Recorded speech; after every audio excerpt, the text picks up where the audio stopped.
The White Book by Makaveli, Episode 28, Epilogue. The Havana countryside, or is it countyside, near the millennium. The first words of the chapter are the sun was setting over the island. Was there a clue in that first sentence? The sun was setting. Well, I looked it up. Set is also Seth, and the sun refers to Ra, the sun god. So we have the sun is setting, the sun is Ra, setting is Set. So Set can refer to Seth, which is a recurring character theme throughout the White Book, because Jay-Z's character was Seth Smarter. And in the Bible, Seth the patriarch is the third son of Adam and Eve. And we did cover that in a previous chapter. I think it was around like 1982. To credit the image on the left, it's of Seth, and it's a Wikipedia Creative Commons user, Shakko, uploaded it. And we could see the appearance of Seth is of dark skin, and the character on the right is Set. Now, Set can also refer to Set, which is a deity of Egyptian mythology. In Egyptian mythology, Set seems more like Cain than Seth, in that Set is portrayed as the usurper who killed and mutilated his own brother Osiris. Osiris's wife Isis reassembled Osiris's corpse and resurrected him long enough to conceive his son and heir, Horus. Horus sought revenge upon Set, and the myths describe their conflicts. So, could we say that Tupac is Horus, Afeni Isis, and Jay-Z is Set, aka Seth? I don't know.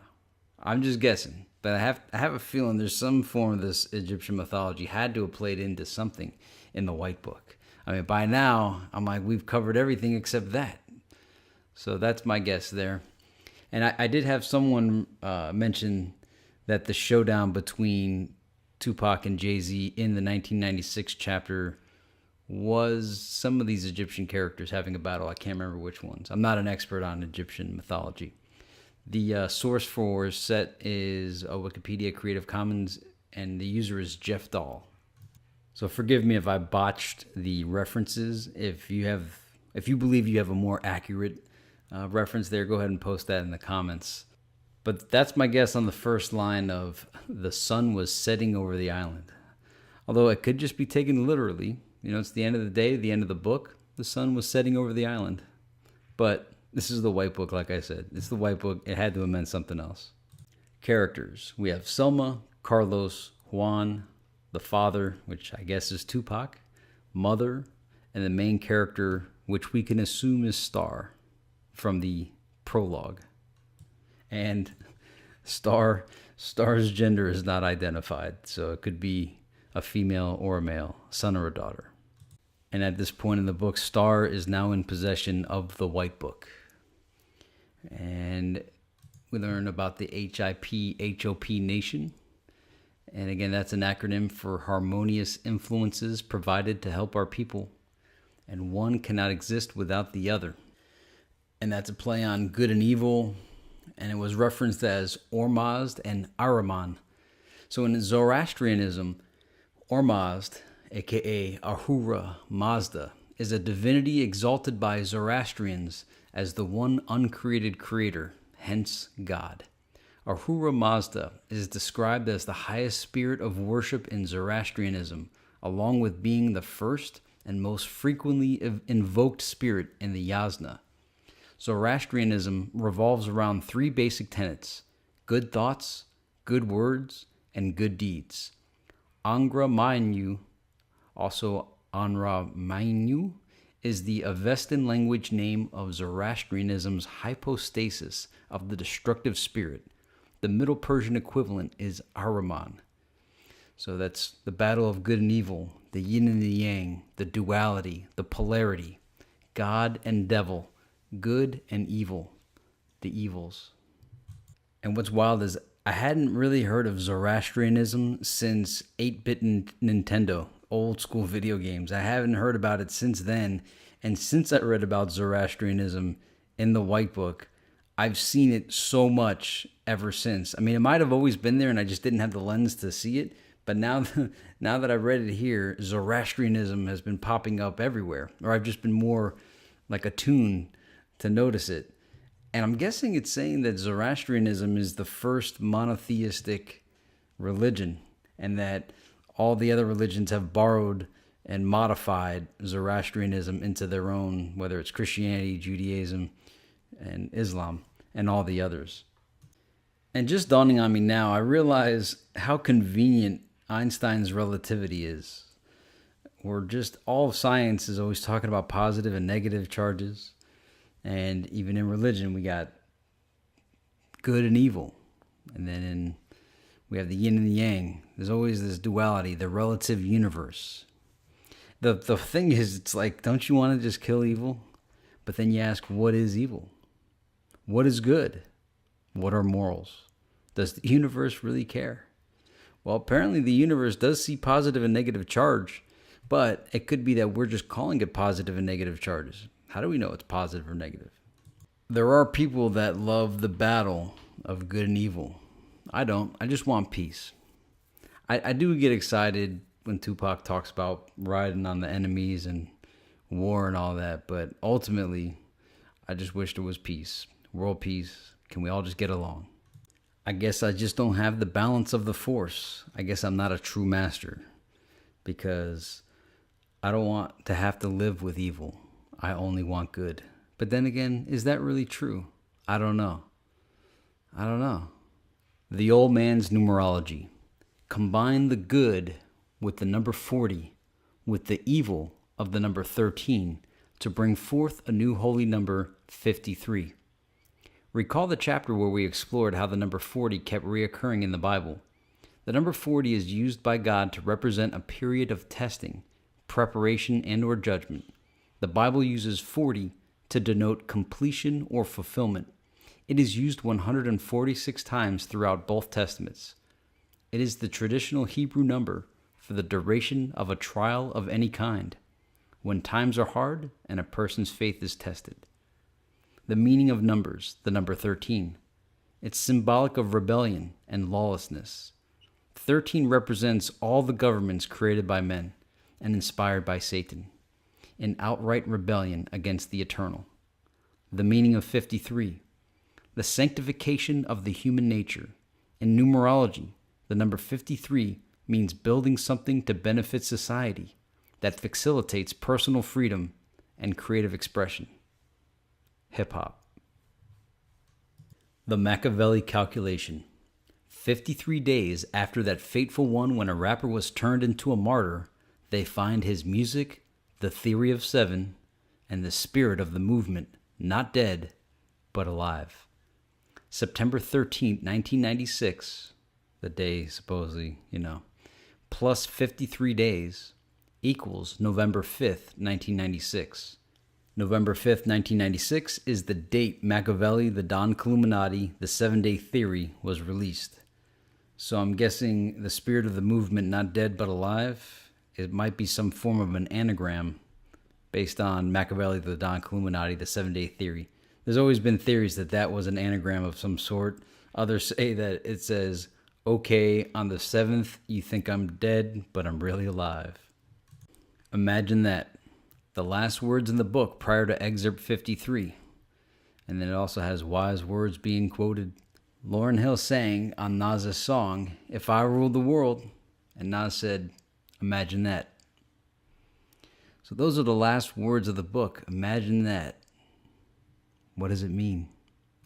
Excerpt 53 will remain a mystery, but it is rumored to have something to do with a White Book sequel. Makaveli is still around and has been leading as we follow. The Zen of Tupac website. If you're into hardcore numerology as it pertains to Tupac and Biggie Smalls, definitely check out the Zen of Tupac website. You will find unique information there that you won't find anywhere else on the web. And what I mean is it's original content created there first. And then there's another website that also has unique stories, and that's tupacimmortal.wordpress.com. And that also has seemingly unique original stories that aren't just copied and pasted from other sites. Other Tupac projects I was working on in between 1996 and this video, the Epilogue, they're all included in the White Book by Makaveli playlist on my channel. And we have the White Book episodes 1 through 28, No Grapes Theory 1 through 3, Chaos Merchants 1 to 10, Tupac 7-Day Theory Part 1 and 2, and the Tupac Discography discussion. So just in case you weren't aware those were going on, as the White Book series concludes with this video, just know that this channel does provide other Tupac resources. Some old Tupac news that came across my plate between 96 and this video. So since my last White Book broadcast, there's been a lot of Tupac news. A lot more than I'm going to cover in this slide. But there was a headline, CNN, Tupac Shakur speaks from beyond the grave, prison letter sold for $225,000. Tupac expose, the life of an activist and the Cuba connection. Pop Dust, conspiracy theory Thursday. Tupac Shakur faked his own death. This was on September 10th, 2015. Terry Bubble Up Brown was gunned down. Jay-Z and Rock Nation are not buying Tupac Shakur's catalog of unreleased music. And last season's South Park season finale, called Happy Hologram, had Tupac as a hologram, along with a Michael Jackson hologram in the episode. There are links to all these stories in the description below. And again, these are just, for whatever reason, these were in my notes. But there's so many other Tupac articles and stories and headlines coming out. And they're usually shared on the White Book page. It's the White Book fan page on Facebook, Pacologist, and all the other Tupac fan sites on Facebook. One of the larger stories that came out and lasted for a good week was dying LVMPD officer says Tupac paid him $1.5 million to help Tupac fake his death. This article sure went around the world fast, and it should show you how information travels and how no one checks sources anymore. The main guy's name was David Myers. Some articles had it M-Y-E-R-S, others M-E-Y-E-R-S, is the supposed LVMPD officer. And we did locate a David Myers on LinkedIn who was a LVMPD officer. The article surfaced around September 15. I think we could assume each year around September, we will see an increase in Tupac articles. I stopped collecting this article, but I put all of the instances of this headline in the links below. Was the original source of who broke this news ever identified? I mean, for real, because this is, a lot of people saw this article. Where did this originate? Who is the original leaker of this information? Because it sure traveled, and it was never retracted. It was never debunked. I mean, look, I'm happy that this article is out there, but at the same time, when there's no follow-up and there's nothing substantial about it, then it makes all the haters and the skeptics, you make fun of us. But it was kind of neat that came out in September. If anybody has any follow-up on that, definitely post that below, because I never saw it go any further than the articles that we saw, basically page 1. The picture of the guy in the hospital bed was clip art, or was from another article. So that's what really debunked the article, was the photograph they used of the guy in the hospital bed wasn't the real guy.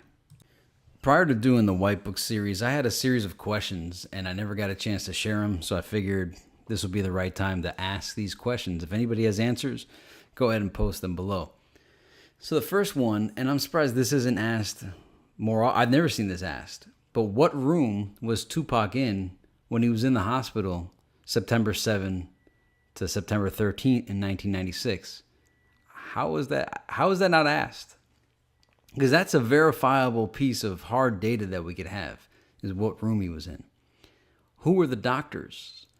I found out that one of the doctors was Dr. James Lovett, and he's nowhere to be found. And why is there no information about Tupac's time in the hospital? He was treated at the University Medical Center by Dr. James Lovett, is all there is. I mean, there's a couple other accounts, but I don't see it as, I've never seen an article that's like, the 7 days Tupac was in the hospital, broken down by the minute.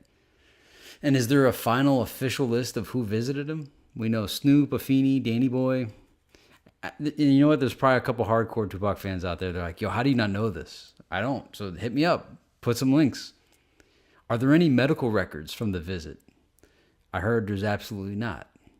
What health insurance company did Tupac have? If he spent 7 days in the hospital, that's a pretty big, hospital bill. So someone had to pay that, right? And an insurance claim should have been filed. So were there any medical claims filed? And again, if these questions were asked, sorry, I just never seen them. This next one's rhetorical. Why was Tupac cremated? Didn't he ask to be buried at G? Now, I know that's been asked. I've seen that proposed before. So he was allegedly cremated, and his ashes were spread in North Carolina and possibly the Pacific Ocean and Georgia. And allegedly the ashes were smoked by the Outlaws, excluding Hussein Fatal. Tupac made specific requests about his funeral on the song Life Goes On. Why were those not fulfilled? That's another one of those. That's a kind of a tired question. I have seen that proposed before.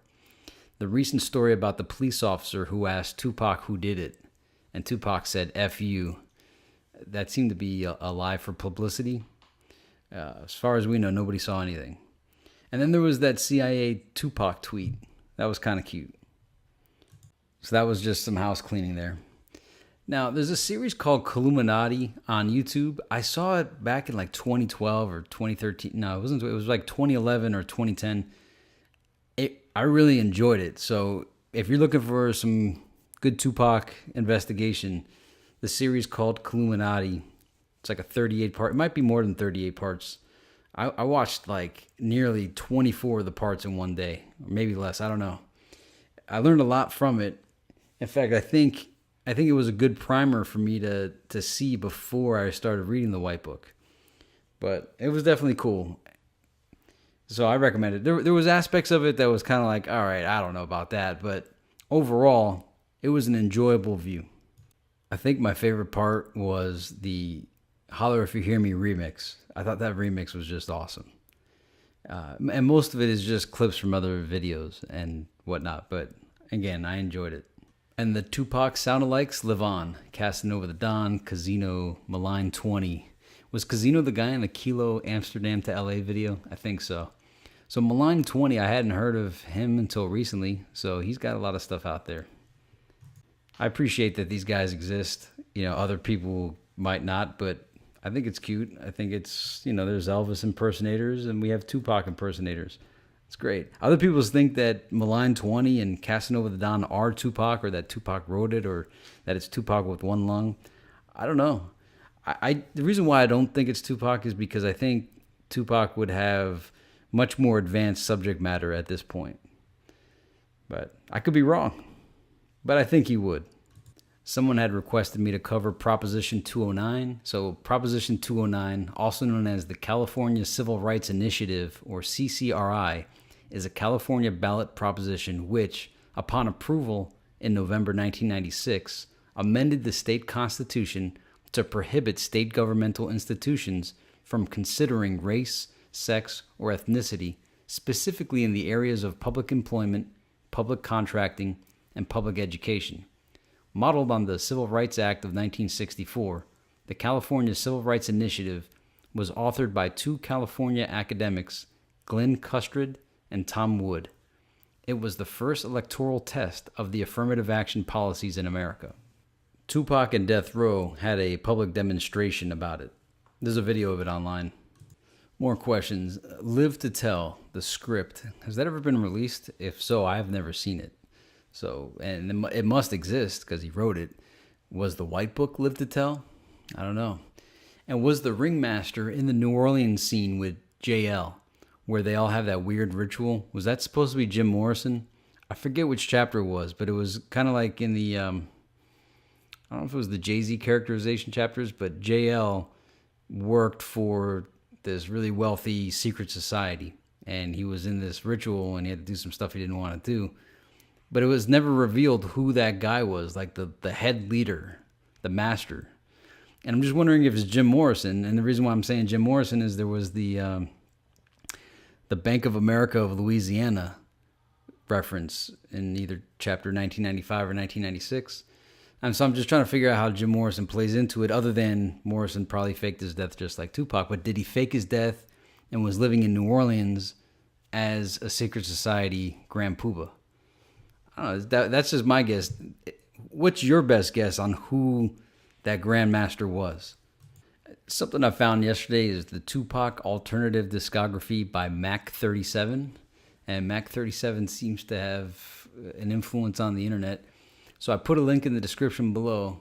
I enjoyed the Mopreme Shakur Evolution mixtape. I didn't know Mopreme Shakur had a mixtape album in 2005. It was great to hear him. And in fact, what I liked about it is it had that, like, I'm not going to call it old school because that could mean anything, but it had that, 90s feel to it. And it was great to hear Mopreme on the mic again. He should drop another album, like a studio album. I can't believe he hasn't. How is there no demand for Mopreme Shakur? I'd buy a Mopreme album. Advertisements. The shameless plug section. Simulation Theory is a book by Jonathan Lippy Me. I'm doing a narration of the whole book on this channel. So if you want to get to hear it for free, you can. You could also buy copies at Amazon, CreateSpace, and elsewhere. Or, sub the channel and you'll be notified every time I make a new video. The Mind Over Matrix CD by Jonathan Lippy. It's a CD I made back in 2005. Wrote it between like 2001 and 2004. And it's for free. You could hear it for free online on YouTube on the Dual Legacy channel. And it's probably elsewhere as well. But if you wanted to buy a copy of the physical CD, you can get it at Amazon, CreateSpace. Confessions of a Made Man DVD.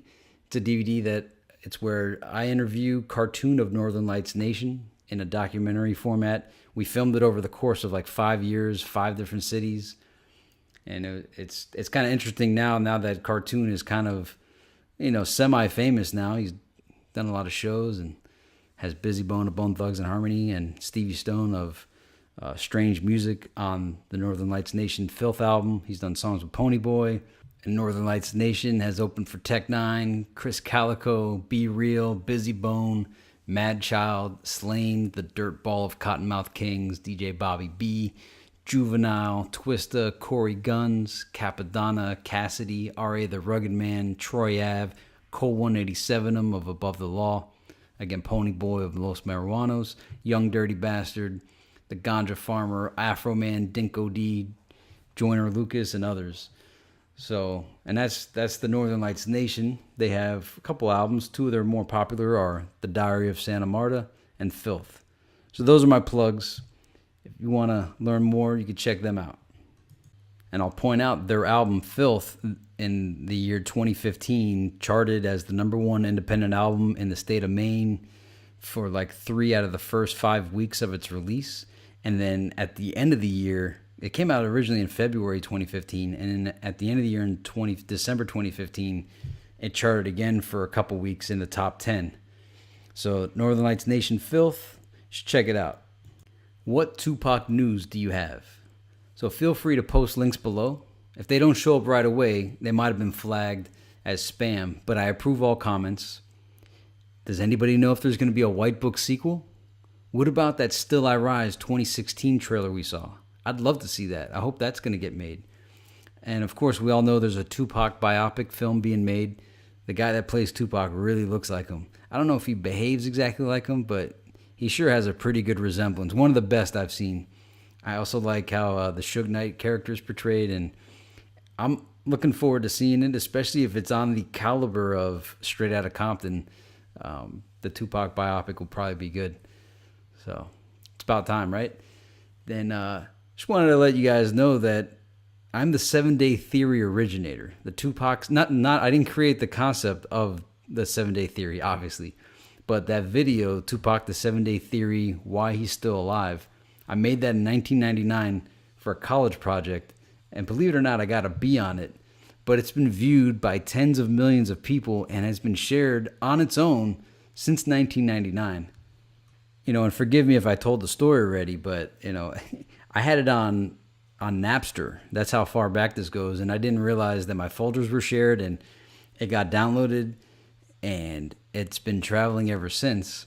And I've lost track. I've never been able to see all the comments. I've never been able to see how many times it's been uploaded and passed around. And since I don't physically appear in the video, no one knows I'm the guy that actually made it, but I got to be on it. And I think, society vindicated that B into an A+, being that it lives on to this day. And so since I never got props for it, I'm taking this time right now to toot my own horn on that. You know that it was used by the Mike Gravel campaign. He ran for president in 2008 for the Democrat Party in the primaries, and they ran a campaign called Mike Gravel, the 7-Day Theory, and they even did the cheesy special effects that I had in the video of Tupac's body moving across the screen, because at the time when I made it, I had a Pentium 1 233 megahertz processor with 8 megs of RAM. And so yeah, they ran that. I even saw some of the lines imitated by people with the same intonations in the voice as my friends that were in the video. Everybody that was in the video was from either Lyrical Fusion, which was a rap group I was in, or Superfly, which was a rock rap group I was in.